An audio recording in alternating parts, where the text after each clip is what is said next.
दोस्तों 21 अगस्त 1911 की बात है कि फ्रांस में मंडे मॉर्निंग का समय था। काफ़ी चहल पहल थी, लोग अपने ऑफिस में काम वगैरह कर रहे थे कि तभी अचानक लूव्र म्यूजियम से 3 आदमी बाहर आते हैं।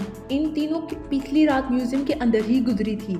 अब इनके हाथ में म्यूजियम की एक अहम पेंटिंग थी जिसको ये कंबल में छुपाकर बाहर लेकर जा रहे थे। ये पास के रेलवे स्टेशन में जाकर सुबह के 7:45 बजे की ट्रेन में बैठकर गायब हो जाते हैं। पूरी दुनिया इस बात से अनजान थी कि इन्होंने अभी चोरी की है। ये पेंटिंग कोई छोटी मोटी या आम पेंटिंग नहीं थी, ये दुनिया की सबसे फेमस पेंटिंग द मोनालिसा थी। आज के दिन इस पेंटिंग की वैल्यू $1 बिलियन के करीब है। आखिरकार क्या राज था इस मोनालिसा के अंदर? तो आइए जानते हैं इस पेंटिंग का राज इस वीडियो के अंदर। मोनालिसा की पेंटिंग को बनाया गया था 1503 में एक Italian artist Leonardo da Vinci ने। ये कमाल के आदमी थे क्योंकि ये सिर्फ एक पेंटर ही नहीं बल्कि इंजीनियर, साइंटिस्ट, आर्किटेक्टर भी थे। इन्होंने इतने सारे अलग अलग सब्जेक्ट की नॉलेज थी, फिर चाहे वो पेंटिंग हो, एस्ट्रोनॉमी हो, एस्ट्रोलॉजी हो, बॉटनी हो, हाइड्रोलॉजी हो या ऑप्टिक्स हो। इस पेंटिंग में आई हुई औरत की आइडेंटिफाई को लेकर लोग हमेशा से ही क्यूरियस रहे हैं। इसको लेकर सबसे पहले खुलासा किया गया था जॉर्जियो वासारी के नाम के एक आर्टिस्ट इटालियन थे जिन्होंने इस पेंटिंग की सबसे पहले तहकीक की। लीसा जेरार्डिनी जिसकी शादी फ्लोरेंस में रहने वाले एक सिल्क ट्रेडर के साथ हुई थी। इनका कहना था कि फ्रांसीसी कौन ने ये पेंटिंग अपनी बीवी के लिए ओरिजिन करवाई थी। तो यहीं से इस पेंटिंग के 2 नाम निकलते हैं। पहला नाम जो हम सब जानते हैं मोनालिसा, ये आता है मैडोना लिसा से। इटालियन वर्ड में मैडम को मेडोना कहा जाता है और मेडोना का शॉर्ट फॉर्म आता है मोना। अब आता है इसका दूसरा नाम जो कि ला जियोकॉन्डा है। अपनी शादी के बाद लिसा बन गई लीसा जोकोंडो। आज के दिन मोनालिसा अपनी मुस्कान की वजह से मशहूर है। अब इंटरेस्टिंग बात यह है कि ISSO में खुलासा होने के बावजूद लोग ये मानने को तैयार नहीं थे कि वसारी ने जो कुछ बताया है वो सही है। कई थ्योरीज सामने आने लगी, ये औरत कोई और है। कुछ ने कहा कि ये लियोनार्डो डा की मम्मी है, तो किसी ने कहा कि ये कोई रानी की पेंटिंग है। सबसे मज़े की थ्योरी ये आई कि ये पेंटिंग में डा विंची ने खुद को दर्शाया किया है। ये पेंटिंग किसी औरत की नहीं बल्कि ये डा विंची की खुद की पेंटिंग है। लोगों ने ये इमेजिन किया कि डा विंची ये जानना चाहते हैं कि अगर वो एक औरत होते तो वो कैसे दिखते। इस थ्योरी को आर्टिस्ट लिलियन श्वार्ट्ज ने 1987 में एक आर्टिकल में बढ़ावा दिया। उन्होंने डिजिटल टूल्स का इस्तेमाल करके सिमिलैरिटीज दिखाने की कोशिश की लियोनार्डो डा विंची की खुद की शक्ल में और मोनालिसा की शक्ल में। वैसे देखा जाए तो ये लॉजिक किसी भी 2 शख्स की तस्वीर को आपस में मिलाकर सिमिलैरिटीज दिखाई जा सकती हैं।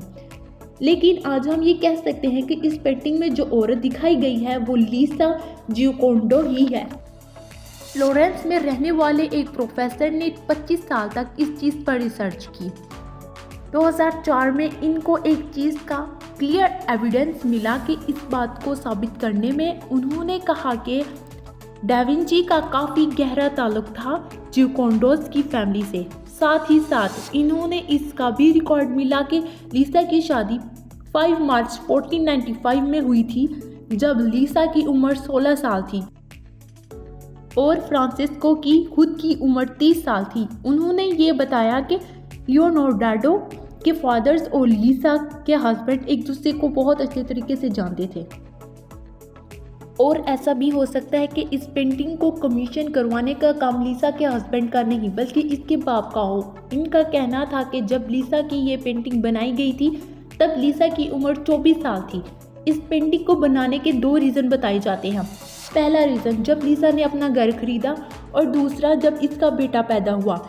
इस पेंटिंग को अगर आप गौर से देखोगे तो आप देखोगे कि लीसा के बालों में एक पर्दा सा लगा हुआ है जिसे कहेंगे मॉर्निंग वेल। यानी ये एक ऐसा पर्दा है जब तब चढ़ाया जाता है जब फैमिली में किसी की मौत हो गई हो।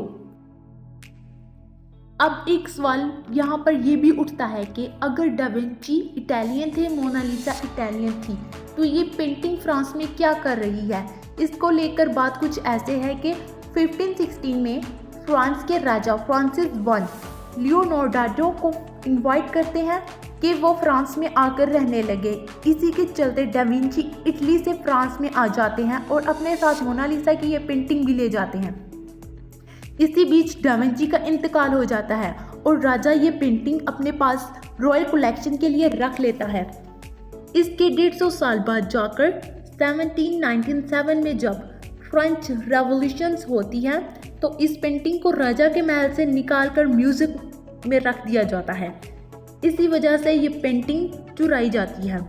इस चोरी के मास्टरमाइंड Vincenzo Perugia. थे जिन्होंने अपने दोस्तों के साथ मिलकर ये पेंटिंग चुराई थी। इनका मानना था कि ये पेंटिंग इटली के पास नहीं बल्कि फ्रांस के पास होनी चाहिए, इसलिए इस पेंटिंग को चुराकर इटली में ले जाते हैं। फेमस पेंटिंग को चुराना बहुत ही मुश्किल काम था। विचेंजो इस म्यूजियम में एक एम्प्लॉय थे। एक दिन वो म्यूजियम के कोने में ही छुप जाते हैं और पूरी रात वहीं पर काटते हैं और सुबह चोरी कर निकलते हैं। जैसे ही इस चोरी की खबर फैलती है तो दुनिया में हेडलाइन छप जाती हैं। बहुत सारे डिटेक्टिव इस काम पर लग जाते हैं कि चोरी किसने की, लेकिन किसी को कुछ पता नहीं चलता। वो इस पेंटिंग को 2 साल तक अपने घर पर छुपा कर रखते हैं। वो सोचते हैं कि क्या किया जाए इस पेंटिंग के साथ। वो इस पेंटिंग को जियोवानी पागी को बेचने की कोशिश करते हैं।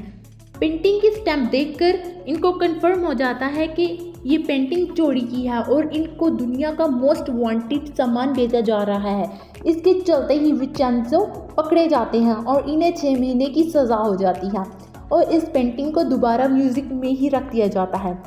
इसमें सबसे इंटरेस्टिंग बात यह है कि इस चोरी के बाद ही मोनालिसा की पॉपुलैरिटी हुई और इस चोरी के बाद ही ये painting world most famous painting बनी।